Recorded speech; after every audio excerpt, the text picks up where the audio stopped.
the most dangerous place in the universe. Alright folks, Rick Wall came back again, carrying on with me Doctor Who reviews with episode 2, Into the Dalek. That's right, crossed off the 12th Doctor's to-do list. He's met the Daleks. And let me just say that for me, these were the wrong Daleks.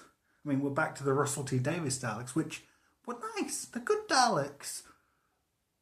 But he's introduced his own Daleks. Steve Moffat's introduced his own Daleks, a whole team of them in multicolours, colour-coded for your convenience. Why isn't he using them? I mean, were they just created to sell toys? Anyway, enough of that. On to the main body of the thing, the plot.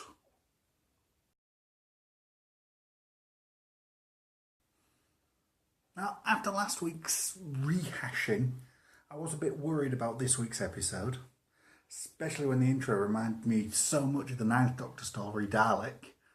I mean, there were a few other moments throughout it as well that were very reminiscent of that episode. But that really did more remind me of a homage rather than last week's rehash. I mean, this episode showed last week's how it should be done. Not to say that it didn't have its own problems, just that it got the homage part right. I mean, some of the big plot holes, like why would they let the Doctor go off and pick up Clara? And there was the heavy-handedness of the Chekhov's memory board. Also, we've seen Dalek versus Dalek many times. Why were the Daleks so shocked it happened? But saying that, the Dalek versus Dalek action was really good. There's some great character moments in it. I mean, it wasn't that original a plot. I mean, it borrows a lot from The Invisible Enemy and the aforementioned Dalek. And I mean, Disney's had a ride where you get shrunk down and go inside a body for decades. But it's the first time it's been done with a Dalek. And it was actually really nicely done. Really well written, really well delivered.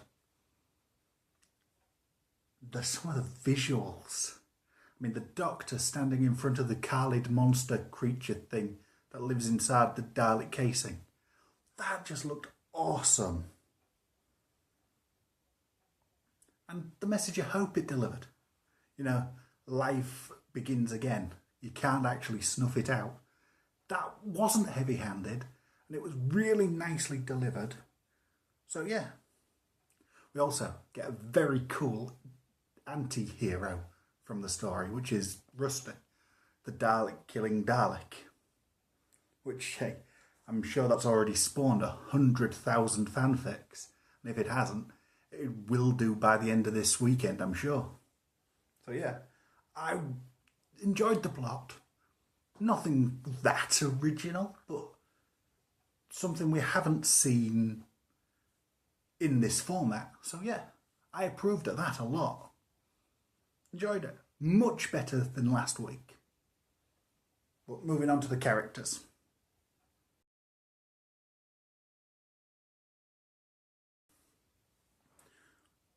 Okay, we'll start with the Doctor again, and this time it was actually a really good mix of dark and light. I mean, his aggression against Jenny threatening him with the gun was very cool. Especially when he made her say please to take her back. And his nerdgasm when he was, you know, confronted with the shrinking machine. That was just so the Doctor that we really wanted to see. I really liked that. And then he goes and lets that soldier die. After feeding him something they can track. And the callous way he did that. I mean, he was just being practical, but, you know, one of these David Tennant likes, sorry, after it, that would have made it seem so much less callous. But I do like the contradiction they've created with him, you know, where he's saying he doesn't care and then proves how much he does. Like the bit with Gretchen where he promises to name something amazing after her. He's going to do something amazing and name it in her honour. That was awesome and shows how much he really does still care, despite how much he might pretend he doesn't. Which is a nice layer for the character. I like that a lot. I'm Also, who can argue with the fact that he's still terrified by the Daleks? That's a consistent character trait. We didn't learn that much about him, but it's still a feel-now process, both for the audience and for Peter Capaldi himself, so I think we're getting there with him. He had some really good doctory moments, so we can't really complain. I'd give his performance a thumbs up. Pitched pretty much just right. I don't want to see him get much darker than he got in this episode.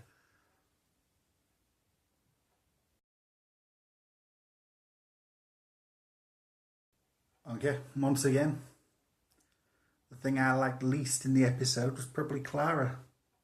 Not the acting. Not the acting, don't get me wrong, that's top notch. It's just, she's not the kind of companion I want for the Doctor. Too much of a control freak nature, and that's really getting pushed to the front in these stories. I don't like that. And I don't like her teaching the Doctor lessons either. Because the Doctor's the one who's meant to teach others, not the other way around. I'll give her a pass on this one on the grounds that it's a Dalek story and the Doctor's always less Doctor in those stories. But let's not make it a habit, please, Moffat. Please. And I just don't see why she travels with the Doctor either. I mean, last week she wanted to leave. This week she didn't want to come on the adventure. All they do is bicker. I mean, they try to pass it off as banter, but it doesn't seem as friendly as it should. Or at least not from Clara's point of view. So I don't see why she's tagging along. And as much as I love Jenna Coleman, she's such a good actress, and let's face it, she's beautiful. I wouldn't miss Clara, and I won't miss Clara when she's gone. Because she's developing in ways that I don't like. I also point out again, that's the character. And being beautifully played, I appreciate the acting skill, but I don't appreciate the way she behaves. Personal preference.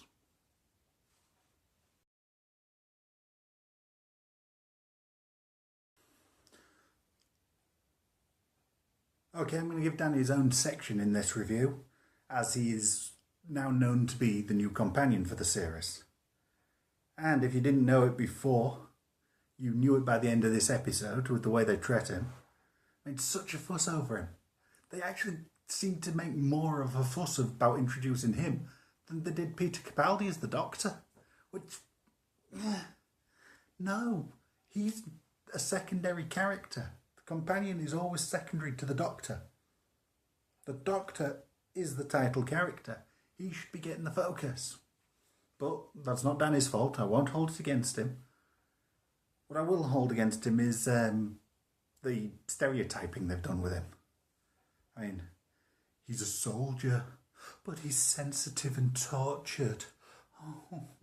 What was it? Was Moffat worried he was going to lose the fangirls because Matt Smith was gone? So he's introduced a stereotype that meant to fit what they like. I'm not saying that is what they like. I'm saying that's the stereotype. He seems such a character to appeal to that and to, you know, give relationship issues for Clara now she hasn't got the Doctor to flirt with.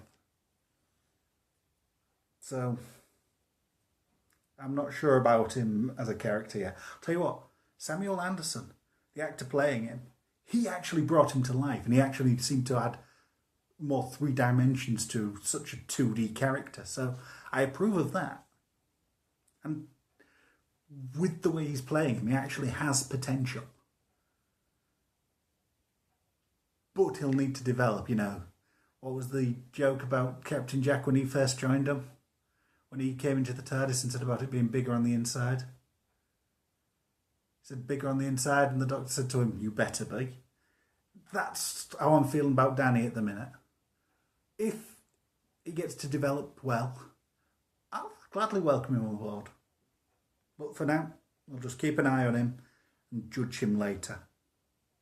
Impressed with the acting, not impressed with the character so far.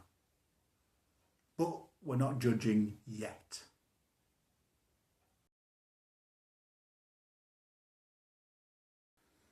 Right, quick run through of some of the other important characters from this episode, starting with Rusty. Now, he's our Dalek anti-hero. And as with other Daleks, he sees hatred as good and destruction as beauty. Which is always a good thing with a Dalek, I think. It always is a nice perspective. And even when he's the good Dalek, when he's damaged, he's still seeing destruction as beauty. It's the Daleks he wants to destroy. He wants the same thing after he's absorbed all the Doctor's hatred as well. So, I mean, it's even taken so far as that hatred is almost like divine power. I mean, is Moffat trying to move the metaphor of the Dalek as a Nazi to some other terrorist? I'll leave you to decide on that yourself. And Gretchen deserves a few words as well.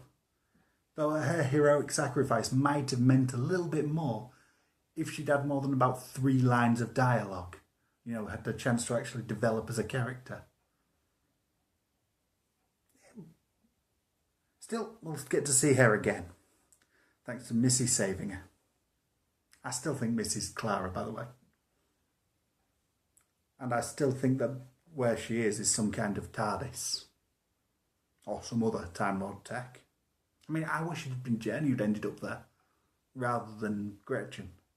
Simply because she'd been given more character in the script and performance. Actually, scratch that. I actually wish Jenny had gone with them in the TARDIS like she'd wanted to. I mean, at least for one episode, if she'd, carried on to the next episode and died in some heroic sacrifice, saving the Doctor's life, and thus making him possibly reconsider about soldiers.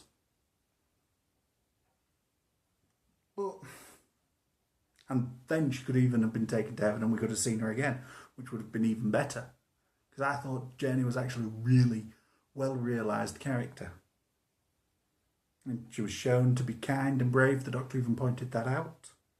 And she'd lost her family, which always is a plus for a companion if you look at the classic series. The Doctor's taken soldiers before. I mean, his best friend was the Brigadier. His longest-serving companion was Jamie. He's not as anti-soldier as he first appears. But that's a chance missed, a misstep, if you will. But we can live with that. And she could always come back in another episode at some point. So, yeah, I'm not ruling her out.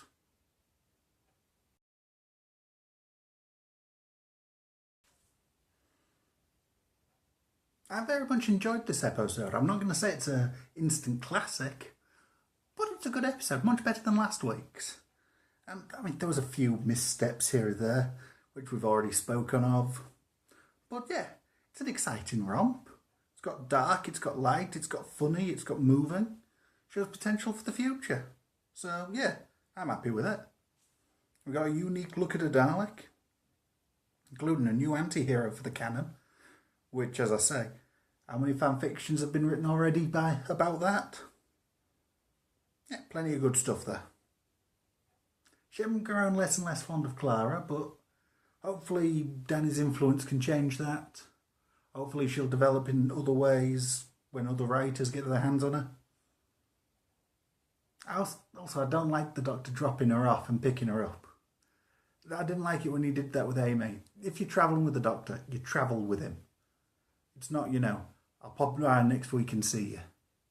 That's not how it works, or not how it should work, in my opinion.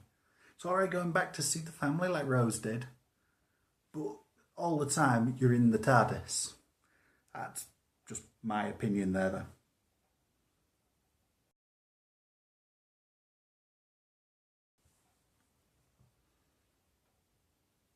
I'd call it a good 7 out of 10. Not an instant classic, but certainly worth seeing. I mean, I would have preferred it to be a bit later in the season, sort of episode 5. I think it would have had more impact then, once we'd given Capaldi a chance to bed in as the Doctor. But we got it here. I'll judge it here. 7 out of 10. What the gander? So, till next time, see you.